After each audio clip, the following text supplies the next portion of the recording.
తప్పకుండా వస్తుంది.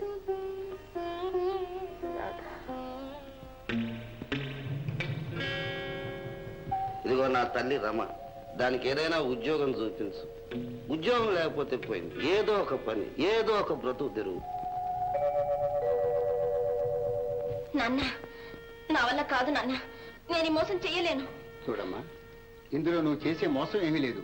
ఆ పాపం ఏదన్నా ఉంటే నాకే దక్కుతుంది. ఆ తల్లికి ఒక తృప్తిని, ఆనందాన్ని ఇచ్చి ఆమె ప్రాణాలు నిలిపిన పుణ్యమే నీకు దక్కుతుంది. ఆలోచించమ్మా. ఈ నాటకం ఇలా ఎంతకాలం ఆడాలి? 1 సంవత్సరమే. ఆ తర్వాత ఆ తర్వాత నీకే అలవాటు అయిపోతుంది, నాటకమే నిజమనిపిస్తుంది. అంతేకాదు నాన్న, నాకే తెలియకుండా నాలో దురాశ తలెత్తుతుంది. అంతరాత్మ నోరు నొక్కేస్తుంది. ఆ దురాశ అమానుషంగా భయంకరంగా తయారవుతుంది. మన చేత ఏమన్నా చేయిస్తుంది. వద్దు నాన్న, వద్దు. ఆ వంచనలో బ్రతకటం కన్నా ఈ దరిద్రంలో బ్రతకటమే మేలు. చూడమ్మా, నీ కోసం కాకపోయినా ఈ పిల్లల కోసం, ఈ సంసారం కోసం. క్షమించండి, మీరు ఏ పనైనా చెప్పండి, ఏ చాకరైనా చేస్తాను. కానీ ఇది మాత్రం నా వల్ల కాదు. నేను అన్యాయం చేయలేను. చూడమ్మా, ఇప్పుడు కలికాలం ధర్మం అని అన్యాయం అనే పదానికి అర్థం లేదని రద్దు చేసేశారు. నీకు ఆ బాధ ఏం అక్కర్లేదు. పోతే నీకు ఇష్టం లేదని చెప్పు. నా కూతురు నాలాగే బతకడం చేతగాందని చెప్పి గర్విస్తాను. నాకు ఇష్టం లేదు నాన్న. సరిపో, అంతేరా? సరే, నేను వెళ్ళొస్తాను. ఆ అమ్మాయి ఎప్పటికైనా మనసు మార్చుకుని ఒప్పుకుంటే నాకు కబురు చెయ్యి.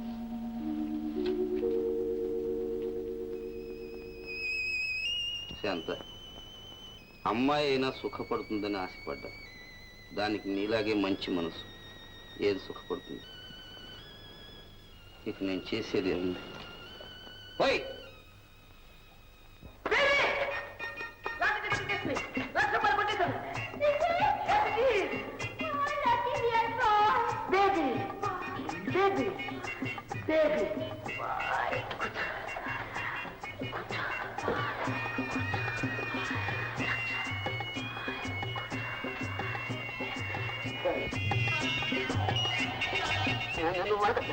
సుబ్రహ్మణ్యేశ్వర స్వామి, నా లాస్ట్ టికెట్ క్యాష్ కదా అని నీకు మంచి కొబ్బరికాయ కొడతారు. కోటి కొబ్బరికాయలు కొట్టిలో నీకు క్యాష్ రాదు అక్క అన్న. క్యాష్ కాకపోతే చెక్ వస్తుందిరా. చెక్ ఎక్కడి నుంచి వస్తుందిరా? నీకు అసలు లక్కే లేంది. చూసావా, మన అదృష్టం చూసి ఏడుపు. ఏడుపు కాదురా, నీ వెర్రి బాగుంటానని చూసి ఏడవలేక నవ్వుతున్నాను ఇక్కడ. ఏమిటా వెర్రి బాగుంటాను? అదే, మనం పెద్ద కారు కొనుక్కుని ఇద్దరు ఫ్రంట్ సీట్ లో కూర్చుని డూయెట్లు పాడుకుంటుంటే వీరికి ఏడుపు ఇంకేముంది? ఒక్కను అంతా అవునరా? ఒరే రాజా, నా మూతి పగిలిపోయిన గాజు కూజ ఇలాగ చూడరా, సవరణ వచ్చిందిరా. నీ లాటరీ టికెట్ కొట్టిందిరా గయా. ఇదిగో 660667 కాదట, 660661 అట. 7 అయితే నీదట, 1 అయితే ఇంకొకటట. నీ పని సున్నట, అచ్చు తప్పట.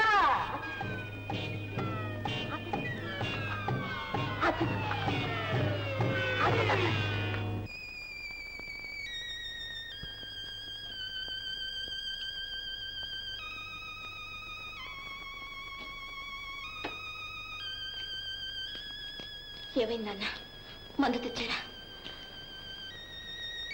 వస్తుందమ్మా, త్వరలో వస్తుంది.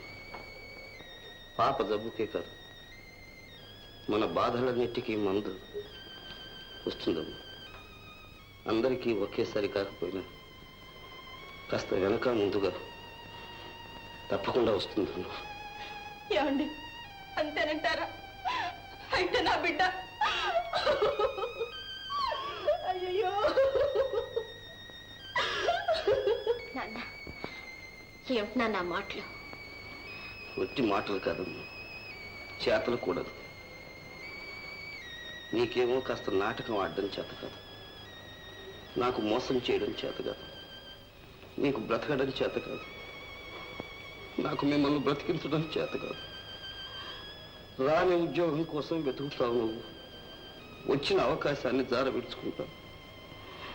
అబద్ధం చెప్పలేము, అన్యాయం చేయలేము, ఆశ్రయించలేము.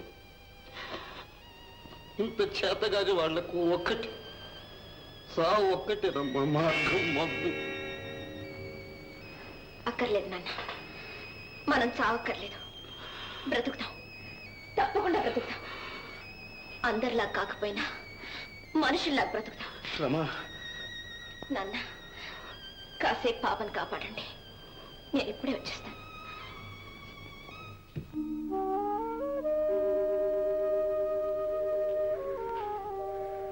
నమస్కారం అండి.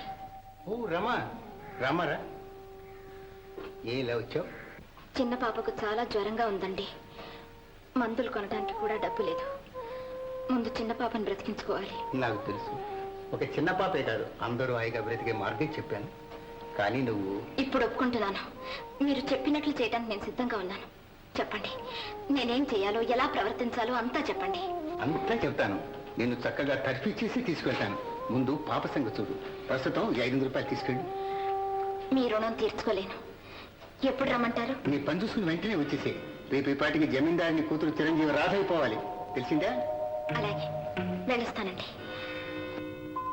అమ్మగారు, అమ్మాయి గారు రాగానే అమ్మ, రాధమ్మ అని మీ ఆవేశంతో మీ ఆనందాన్ని వినిపించకండి. కాస్త నిదానించండి. అమ్మాయి గారు మిమ్మల్ని గుర్తుపడతారో లేదో. అదంతా నాకు తెలుసులేండి. ఇంతకీ అమ్మాయి ఎక్కడ? అదిగో రామారా.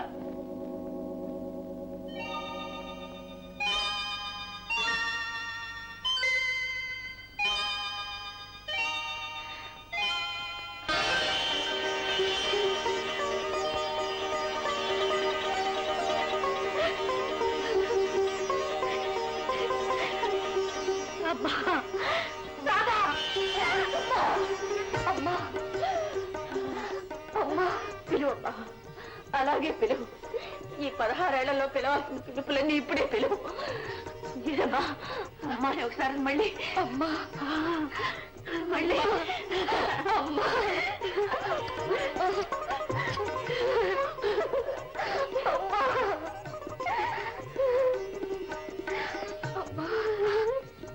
ఈ 16 ఏళ్ళు 16 యుగాలుగా గడిపారు. నువ్వెలా ఉన్నావమ్మా? ఈ అమ్మనిడిచి నువ్వెలా ఉన్నావు? అమ్మని మర్చిపోయావా? నాకన్నా మంచి అమ్మ దొరికిందా నీకు? చెప్పమ్మా. అమ్మ కన్నా మంచి అమ్మ ఎక్కడుంటుందమ్మా? మరెందుకు నన్ను విడిచి నేళ్ళలో ఉన్నావు? వచ్చేసా కదమ్మా. అబద్ధం. నువ్వు వచ్చావా? నేనే నిన్ను రప్పించుకున్నాను. నీ కోసం రాత్రింబవళ్ళు తపస్సు చేసి నిన్ను ఇక్కడికి రప్పించుకున్నాను. అవునమ్మా, మీ మాతృ ప్రేమ, మీ కడుపు తీపి నన్ను మళ్ళా మీ ఒడిలోకి చేర్చింది. తల్లే కాదమ్మా, బిడ్డలు కూడా తల్లి కోసం తప్పిస్తారు. నువ్వు నా కోసం ఎన్నిసార్లు అమ్మా అమ్మా అని పిలిచావో, విలపించావు.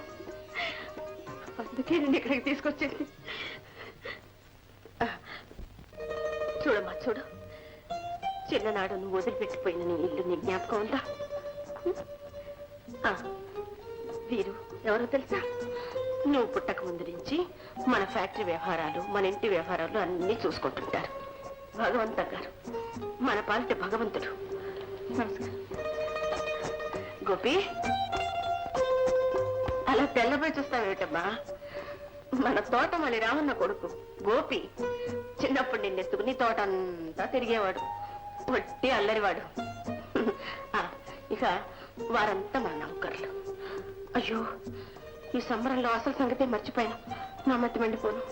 రమ్మరా, మీ నాన్నగారి ఫోటోకి దండం పెట్టుకుందా.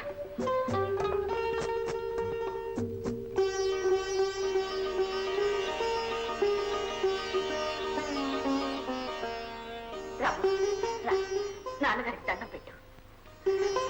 చూడండి, మీ అమ్మాయి వచ్చేసింది. అది వెళ్ళిందని మీరు వెళ్ళిపోయారు. కానీ కన్న తల్లిని నాకు అలా కుదురుతుందా? ఎప్పటికైనా నా రాధ తిరిగి వస్తుందనే నమ్మకంతో వచ్చేదాకా ఉన్నాను. వచ్చేసింది. అమ్మగారు, ఎవరు ఎవరు? నువ్వు అమ్మగారు అన్నది ఏమిటమ్మా పిలుపు? ఎక్కడ నేర్చుకున్నావు? చిచి, ఇంకెప్పుడు అలా పిలవకు. ఏది అమ్మా అని పిలువు. అమ్మా. ఈ పిలుపు కోసమే కదమ్మా ఇన్నాళ్ళు ఉన్నది. రామ్మా, రా, ఇల్లు చూద్దాం గాని. అమ్మగారి మాట వదిలే. నువ్వేమంటావు ఈ అమ్మాయి విషయం?